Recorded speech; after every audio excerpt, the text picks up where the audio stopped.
ગુજરાતમાં દારૂબંધી હોવા છતાં વડોદરામાં કેટલાક સ્થળો પર ખુલ્લેઆમ દારૂ અને નશીલા પદાર્થોનું વેચાણ થઈ રહ્યું હોવાનો મુદ્દો ફરી ચર્ચામાં આવ્યો છે। જાગૃત નાગરિકોએ નશાના વધતા કારોબારથી કંટાળીને આજે મોટી સંખ્યામાં જાગૃત લોકોએ એકત્રિત થઈને જન આક્રોશ રેલી કાઢી હતી। રેલીનો પ્રારંભ ન્યાય મંદિર પાસેના ભગતસિંહ ચોકથી કરવામાં આવ્યો હતો।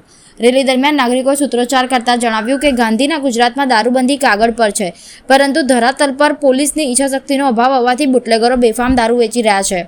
નાગરિકોએ આક્ષેપ કર્યો કે ખાખી અને ખાદીના છુપા આશીર્વાદને કારણે જ ગુજરાતમાં સૌથી વધુ નશાનો વેપાર ફૂલી ફાલી રહ્યો છે। શહેરના અનેક વિસ્તારોમાં અંગ્રેજી તેમજ દેશી દારૂનું વેચાણ થતું હોવાની પણ લોકોએ આક્ષેપો કર્યા હતા। નશાની વધતી લતના કારણે યુવા પેઢી ખોટી દિશામાં વળી રહી છે, જ્યારે નશો કરનારાઓના પરિવારો પાયમાલ થઈ રહ્યા હોવાની લોકોમાં વ્યાપક ચિંતા દેખાઈ। રેલી પોલીસ ભવન ખાતે પહોંચી હતી, જ્યાં તેમણે દારૂના વેપાર અને નશાના ગેરકાયદેસર કારોબાર પર તાત્કાલિક કડક નિયંત્રણ લાવવાની માંગ સાથે આવેદનપત્ર આપ્યું હતું અને રજૂઆત કરી હતી। નાગરિકોએ સ્પષ્ટ કર્યું કે જો પોલીસે ઈચ્છાશક્તિથી કામ કરે તો નશાનો વેપાર બંધ થવામાં સમય નથી લાગતો। હવે શહેરવાસીઓની નજર છે કે વહીવટી તંત્ર તાલુકા શહેરમાં ચાલતા નશાના જાળને તોડવા કયા પગલાં લે છે। આજ રોજ અમે વડોદરાની લાલકોટ ભગત સર્કલ પાસેથી જે ગુજરાતમાં દારૂના અને ડ્રગ્સ અફીણ ગાંજાના વેપલા થયા બંધ માટે આજે એક જન આક્રોશ રેલી કાઢી છે। આક્રોશ રેલી જો અમારી વાત માનવામાં નહીં આવે, આજ રોજ અમે કમિશનર સાહેબને મળવાના છે, જો વાત માનવામાં નહીં આવે તો આ રેલી ગાંધીનગર સુધી જશે અને હવે પછી ગુજરાતની અંદર જ્યાં પણ કોઈ દારૂના નશામાં પકડાયો, કોઈ વ્યસનમાં પકડાયો અને પોલીસે કેસ કર્યો ને જે છૂટ્યા બાદ પછી અમે 20 જણાની કમિટી બનાવી છે। એ કમિટી એ દારૂના અડ્ડા પર, એ ચરસ ગાંજા અફીણના અડ્ડા પર રેડ મારશે અને માન્યવર પોલીસ સાહેબશ્રીને લઈને રેડ મારશે અને અડ્ડા બંધ કરવાનું કામ અમે તજવીજ હાથ ધરીશું, એવી અમારી માંગણી છે।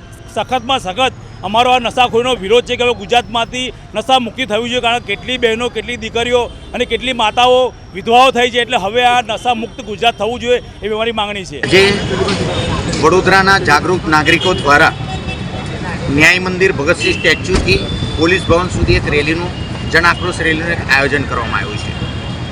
રેલીઓ અત્યારે ગુજરાત રાજ્યની અંદર બહુ ઠેર ઠેર દારૂબંધી હોવા છતાં પણ ખુલ્લેઆમ દારૂ, ચરસ, ગાંજાનું વેચાણ થાય છે, જેથી આવનાર ભવિષ્યના યુથ અને યુવા લોકો એક એવી જગ્યાએ વળાંક લઈ રહ્યા છે જે કાલનો જે ભાવિ છે એ બરબાદ થઈ રહ્યું છે।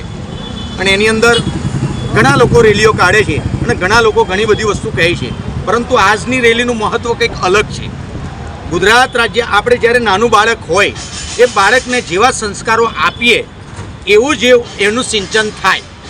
તો ગુજરાત રાજ્યની અંદર દારૂબંધી છે, તો દારૂબંધી હોવા છતાં પણ દારૂબંધી કેમ નથી અને બધા અડ્ડાઓ કેમ ચાલે? એનું કારણ છે કે ઉપરના નેતાઓ ઠેઠ સુધી બેઠેલા એનું લેડીઝ જો કહે છે ને એનું નખો જ જાય એવું ભારત દેશના ભાવિને જે બગાડી રહ્યા એવા બેકાર માણસો જે પોલીસ કર્મીઓને પણ દબાણ કરે છે કે તમે આ જો દારૂબંધી ના હોય તો એમનું પછી પૈસા ક્યાંથી આવે? ઉપરની આજની સરકારના ઉપરના મોટા મોટા નેતાઓ જેવા હર્ષ સંઘવી જેવા, 8 પાસ જેવા ઠોઠ એવા વ્યક્તિઓ પોલીસને એક ખાલી સપોર્ટ કરે છે, પરંતુ પોલીસને સપોર્ટ નથી, એ પોલીસની સમક્ષ જે પબ્લિકનો વેર છે એ એને ઊભું કરે છે।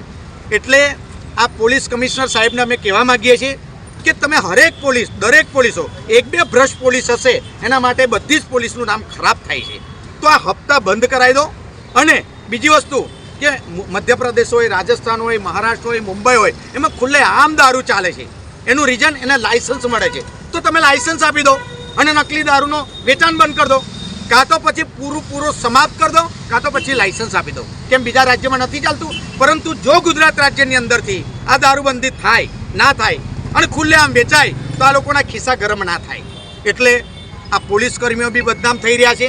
એમને તે જે ઉપરથી ઓર્ડર હોય એ ઓર્ડર ઉપર જ કામ કરવું પડે છે, એ પણ મજબૂર છે। એના માટે લોકો પોલીસની અલગ અલગ વાતો કરે છે, પરંતુ અમારા જેટલી પણ ટીમ છે એક જ વાત કહેવા માગીએ છીએ, કાં તો દારૂબંધી સંપૂર્ણ બંધ કરો, કાં તો પછી ચાલુ કરી અને લાયસન્સો આપો।